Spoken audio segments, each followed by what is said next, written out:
CMR jewellery Dasara Diwali ధమాకా offer flat 50% V on gold jewellery Andhra Telangana September 17 నుండి October 20 వరకు మాత్రమే.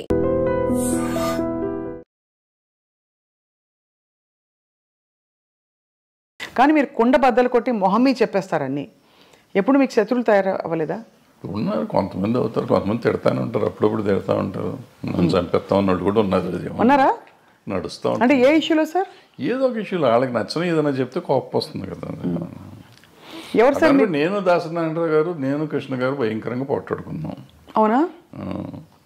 ఎలా పోట్లాడుకున్నారు? ముఖాలు కూడా చూసుకునే లెవెల్లో పోట్లాడుకున్నాం. తర్వాత మేము ఇద్దరం అసలు నేను కృష్ణ గారు కానీ నేను దాసనారాయణరావు గారు అంత క్లోజ్గా మళ్ళీ ఎవరు లేరు. ఇప్పుడు ఏ విషయాల్లో వచ్చేవి గొడవలు? అంటే మాకేదో దీంట్లోనే మనం వేరే సొంత పర్సనల్ ఇష్యూస్ మాకేమైనా లేవు కదా. క్రియేటివ్ డిఫరెన్సెస్లోనే చాలా గట్టిగా మొహాలు చూసుకోకుండా అంతవరకు మాట్లాడుకోకుండా. అప్పుడు సెల్ ఫోన్ లేవు ఇవన్నీ. అంటే మీరు మరి మళ్ళీ ఎలాగా మేకప్ అలాగా మళ్ళీ ఆటోమేటిక్గా అయిపోయింది. ఆటోమేటిక్గా అంటే ఎవరిలోనూ కల్మషం లేదు. ఇప్పుడు నాకు కల్మషం ఆయన మీద, నారాయణరావు గారి మీద కానీ కృష్ణ గారి మీద కానీ కల్మషం ఉండి నేను పంతం బట్టి ఉంటే వేరే, వాళ్ళకి నా మీద అటువంటిది ఏం లేదు. ఒక క్రియేటివ్ డిఫరెన్స్ వచ్చింది నాకు కృష్ణ గారికి, అట్లాగే దాసనారాయణ గారికి నాకు ఒక క్రియేటివ్ డిఫరెన్స్ వచ్చింది. సో అప్పుడు యూత్లో ఉన్నాం కాబట్టి దాసనారాయణరావు గారి మీద కొంచెం చిల్లల పల్లలుగా నేనే ఆయన మాట్లాడలే పాపం. సో ఆయన పిలిచి ఒక రోజు కూర్చోబెట్టి మాట్లాడారు, అయిపోయింది, సెట్ అయిపోయింది. మీరు ఫాండ్గా ఇష్టపడి వేసుకునే మీ సినిమా ఏది సార్? వేసుకుని చూసే సినిమా పోతే పోనీయా, స్వర్ణక్క? నాకు పోతే పోనీ ఒకటిను, అలజడి ఒకటి. అలజడి ఎందుకంటే అలజడి ఇట్స్ మై ఓన్. ఎక్కువ సినిమాలు డైలాగులు కూడా మేము కాలేజ్లో జరిగిన సీన్స్ ఇవన్నీ ఎక్కువగా నా కాలేజ్ డేస్ మొత్తం అంతా అది. సో ఆ సీన్లన్నీ నేను ఆ కాలేజీలో మాట్లాడిన డైలాగులే పెట్టి రాసుకున్నాం. వేరే కొత్తవి కూడా రాయలేదు అంతవరకు, కాలేజ్ సీన్స్ వరకు. సో అందుకని కొంచెం నాకు ఇష్టమైన సినిమా అది. మీరు వెస్లీలో చదివారు కదా సార్? వెస్లీ, సికింద్రాబాద్ వెస్లీలో చదివారు. మీ వివాహం ఎలా అయింది సార్? అది మా ఇంటి పక్క ఇల్లు, 2 ఇళ్ళు అవతల ఉండేవారు ఇల్లు. సో మీరు చూసి ఇష్టపడ్డారు అయితే, అంతేగా? Love marriage. లవ్ మ్యారేజే. అదే మరి ఇందాక ఏమన్నారు, ఫోటోలు కూడా చూడమని చెప్పారు సార్ మీరు. అది వచ్చింది అది. సో మీ పిల్లలు ఎవరు మీ బాటలో నడవట్లేదా? వాళ్ళు సినిమా ఇండస్ట్రీ వద్దనుకున్నారా? మీరే డిసైడ్ చేశారా సార్ వాళ్ళకి? నేను చేయలేదు. నేను సినిమాలు చూడమంటే సినిమాలు కూడా చూడరు. చూడరా? నా సినిమాలు ఏది చూడరు, బయటికి చూస్తారని తెలియదు నాకు. చిన్నప్పుడు పెద్ద ఇష్టపడేవారు కదా, వెళ్ళేవాళ్ళు సినిమాకి తీసుకెళ్ళేవాడిని కానీ పెద్ద. So life has taught you so much sir. అంటే వాట్ ఈస్ మీ కోర్ టేక్ అవే ఏంటి లైఫ్లో అని? To be satisfied with whatever you have first point, then you will be very happy with that. అంతే తప్ప నాకేం లేదు, నా కళ్ళు ఉన్నారు వీళ్ళు ఉన్నారు, ఇక నా కళ్ళ ముందు ఉండి వీళ్ళు వెళ్ళిపోతున్నారు అని మనం బాధపడిపోతా అంటే you lose lot of things. నేను ఐఎమ్ హ్యాపీ ఉన్నాను, బాగానే ఉంటాను కదా. బాగుంటానికి ప్రయత్నం చేయాలి. అంటే ప్రయత్నం చేయకుండా తిరగటం అనేది ఒకటో క్వశ్చన్. ముందు ప్రయత్నం చేయి. నీ పని కృష్ణుడు చెప్పిన భగవద్గీతలో, నీ పని నువ్వు చెయ్యి, వచ్చేది ఫలితం నీ చేతిలో లేదు. ఫలితం ఒక్కోసారి ఏదైనా రావచ్చు, కరెక్ట్, అవును, ఫలితం లేకపోయి ఉండొచ్చు, బట్ నీకు కృషి అయితే ఉండాలిగా. అవును, కృషి చేస్తూనే ఉండు, so that will be very happy, హెల్దీగా ఉంటావు. Ultimate result is not yours. వచ్చినప్పుడు వస్తుంది. దేవుడు నమ్ముతారా సార్ మీరు? నేను నమ్మను. మరి కృష్ణుడు దేవుడు కాదా? అంటే ఆయన చెప్పిన భగవద్గీత నమ్ముతారు మీరు? ఏదైనా నమ్ముతుంది. నమ్మటం అనేది ఏముందమ్మ దీంట్లో? ఆయన చెప్పింది ఇప్పుడు అందరూ ప్రపంచం అంతా నమ్ముతుంది కదా భగవద్గీతని. అందులో ఆయన చెప్పింది నేను చెప్తున్నాను. నేను చెప్పటం కదా, నేను ఏదో ఇదేం కాదు, అదే కదా అంటారు మన లైఫ్. జీవనసారం అంటారే, జీవనసారం అంతకంటే ఏముంది? మనం చేయాల్సింది చేయకుండా నాకు లేదు. ఇప్పుడు మనం చాలామంది సినిమా ఇండస్ట్రీలో ఉన్నాడు అంటారు, నాకు సినిమా ఇండస్ట్రీ నేను ఎవరు రమ్మన్నాడు?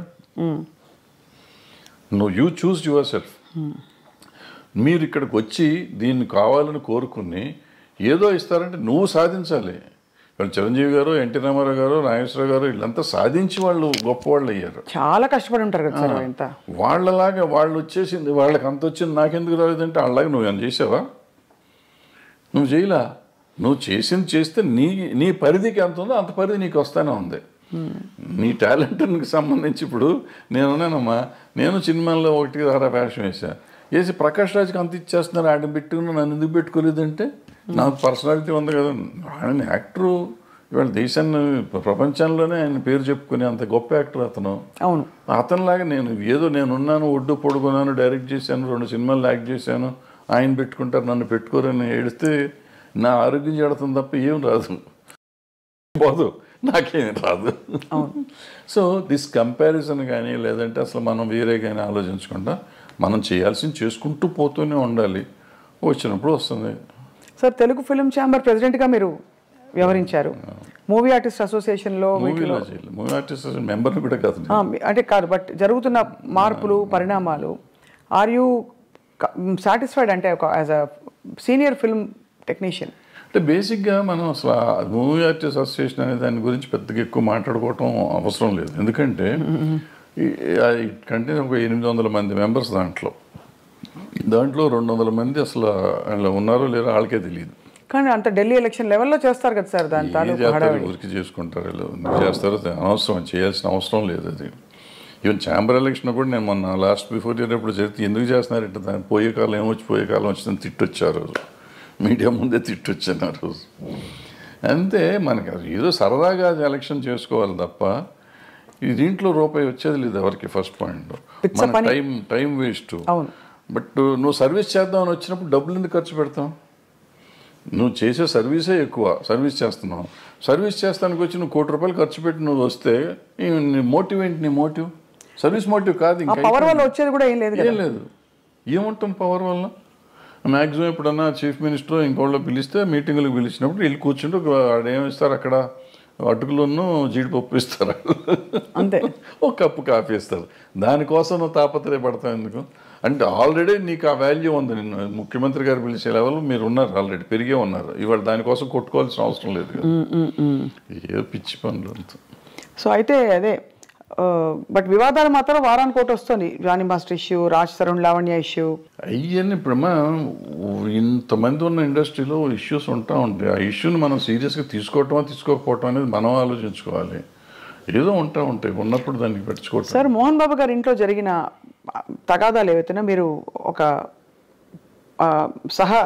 అంటే టెక్నీషియన్గా, సినిమా ఇండస్ట్రీ వ్యక్తిగా మీరు సమాధానించి చెప్పారా? ఎవరికి? ఆయనతోనా? ఆయనతో ఇది ఏదో అది పర్సనల్గా కదా, ఒకవేళ నేను మాట్లాడినా నేను పబ్లిక్లో చెప్పకూడదు కదా.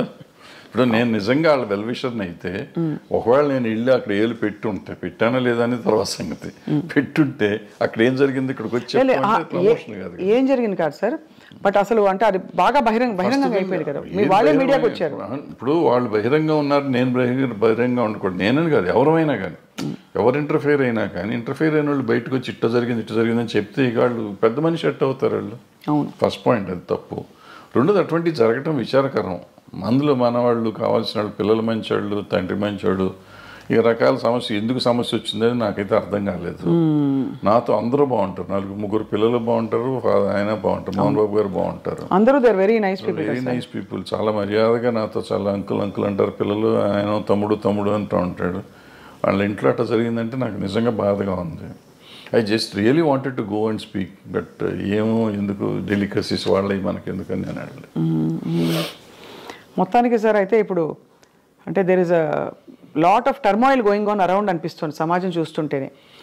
అన్ని చోట్ల ఉందమ్మా, సమాజంలోనే తేడా వచ్చేసింది. అది ఎందుకు వచ్చింది అంటే, సార్ ఆన్ స్క్రీన్ గురించి మాట్లాడదాం.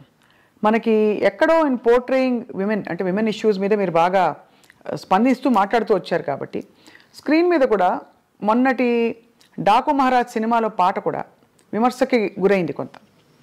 అవసరమా అని, తప్పు రైట్ అని కాదు, ఇది అవసరమా మనకి? అంటే మీ పరిధిలో మీరు ఎప్పుడు కూడా అశ్లీలం, అసభ్యకరం అనే అంశాలకు కానీ, స్టెప్పులు వేసినప్పుడు ఇలాంటివి కానీ మీరు జాగ్రత్తలు తీసుకునేవారా? Were you very conscious? డెఫినెట్గా వెరీ కాన్షియస్. అంటే నాకు ఒక్క సినిమాకి నాకు కోపం వచ్చి తీసాను, బంగారు మొగుళ్ళు అనుకుంటే. ఇటువంటి దరిద్ర పని నేను కూడా చేశాను. ఆ పాటే దరిద్రం. అక్కడ చేయేస్తే ఇక్కడ చేయేస్తే సంథింగ్ ఏదో ఉంటుంది, సరే గుర్తులేదు. అంటే మంచి నీతిగా అసలు ఎక్కడ ముట్టుకోకుండా ఒకళ్ళనొకరు టచ్ చేయకుండా సినిమా తీస్తా అంటే ఎవడో చూడలేదని కోపం వచ్చి ఆ సినిమాలో దరిద్రం పెట్టండి అని చెప్పి నేనే పెట్టి తీస్తాను. అంటే ఒక్కోసారి ఫ్రస్ట్రేషన్లో చేసిన పని అది. అది చేసింది నేను చేసిన తప్పే. బట్ ఇవాళ వాళ్ళు చేసిన తప్పంటే ఇప్పుడు నాకు వయసు అయిపోయి నేను సినిమాలు లేవు కాబట్టి వాళ్ళు చేసిన తప్పండి. ఇవాళ చిరంజీవి గారు ఠాగూర్లోనో దేంట్లోనో అదేదో సినిమా పాట ఏదో ఉంటుంది ఏమంటే నేను అప్పుడు కామెంట్ చేశాను, అంత అద్భుతమైన సినిమాలు ఇదేంటండి అని చెప్పి. ఆ తర్వాత వాళ్ళంతా ట్రోల్ చేశారు. అట్లాగే బాలకృష్ణ గారు మొన్న ఆ సినిమాలో కూడా అది అనవసరం, అది ఆయన స్టేచర్కే అనవసరం. అసలు ఇవాళ అటువంటి చూస్తారు అనుకోవటం అనవసరం. అంతకు ముందు ఆయన చేశాడు కదా భగవత్ కేసరి, అద్భుతంగా చేశారు ఆ సినిమా.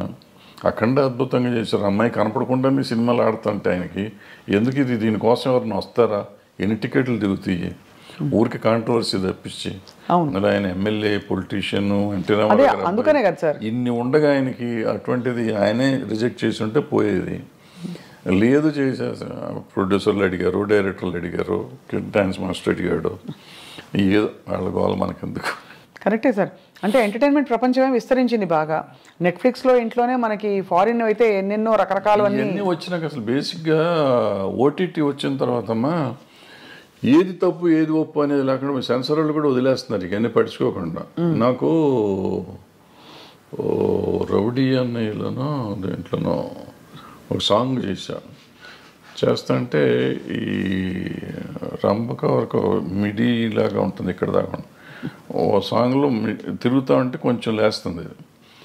సినిమా రిలీజ్ అయినాక నాకు సెన్సార్ ఆఫీసర్ ఫోన్ చేసి సార్ ఇక్కడ ఎక్కడో ఉంది సార్, ఎవరో జనం అంటున్నారు సార్, కట్ చేయండి సార్ అని. రిలీజ్ అయిన తర్వాత కట్ చేశాను నేను.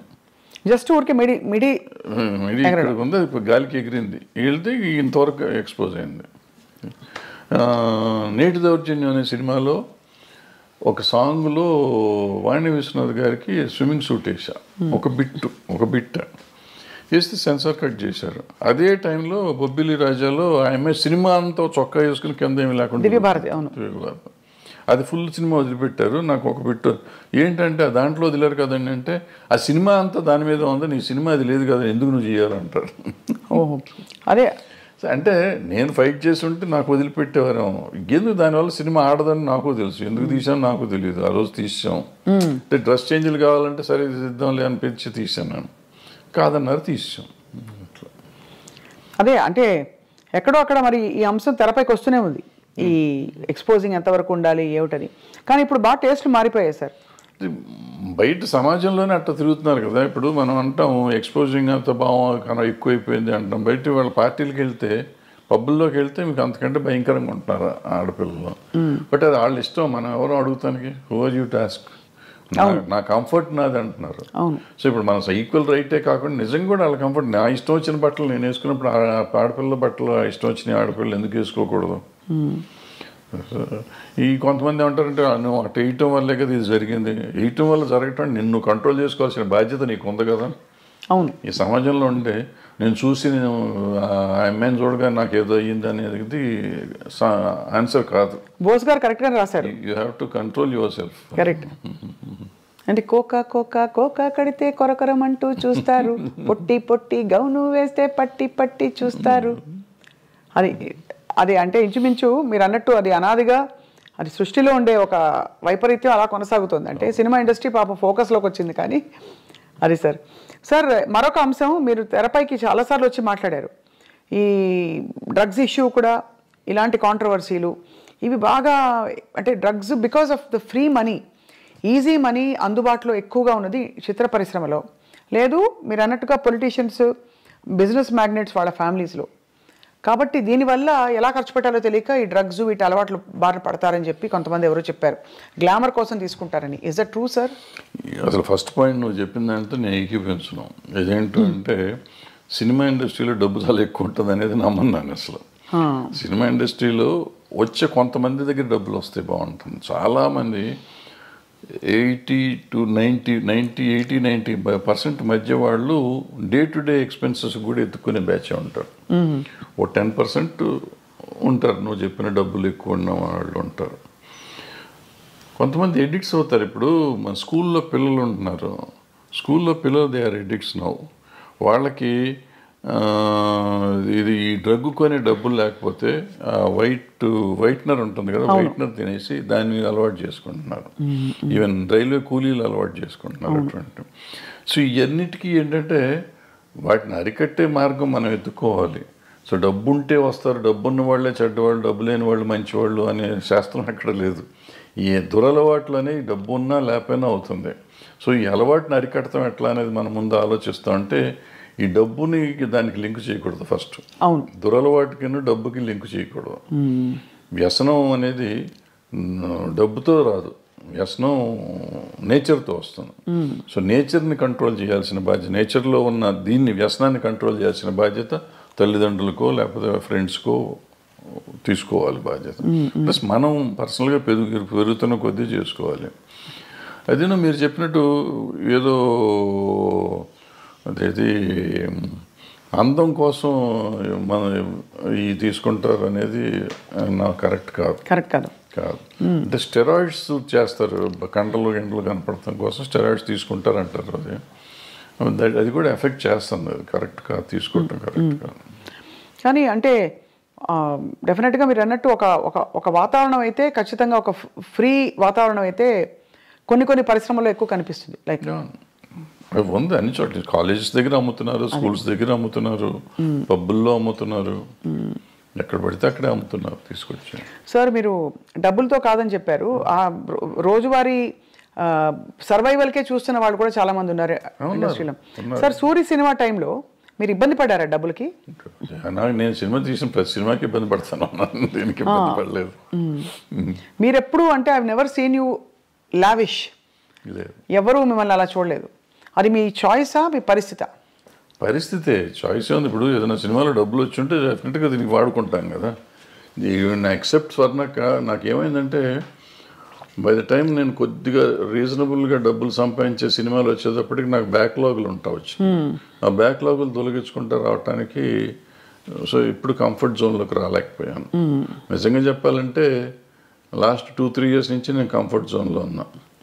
లాస్ట్ 2-3 yearsలో కూడా నేను ఎక్కడో అంతకుముందు ఐ డ్రీమ్లో పనిచేశాను ఒక సంవత్సరంన్నర. అది కంఫర్ట్ తర్వాత ఏదో వేరే ఛానల్లో పనిచేశాను. And for more videos, please subscribe to iDream. Please subscribe to iDream. Please subscribe iDream. And please subscribe to iDream. For more videos, subscribe to iDream. please like, share and subscribe to the channel. Congratulations, iDream. Subscribe to iDream. Subscribe to iDream. So subscribe to iDream Media. iDream ki iDream team andarki huge congratulations. Please subscribe iDream Media. Please subscribe to iDream. Subscribe iDream. Please subscribe to iDream. iDream అంటే నా కళల ఛానల్ను subscribe చేసుకున్న నోరు తిరుగుతలేదు, మీరైతే గంట గుర్తు కొట్టండి. For more such videos, please subscribe to iDream. Subscribe to iDream. Please subscribe to iDream. Please subscribe iDream Media. Please do subscribe to iDream. Please subscribe to iDream Media. For best entertainment and information, please subscribe iDream. And don't forget to subscribe to iDream.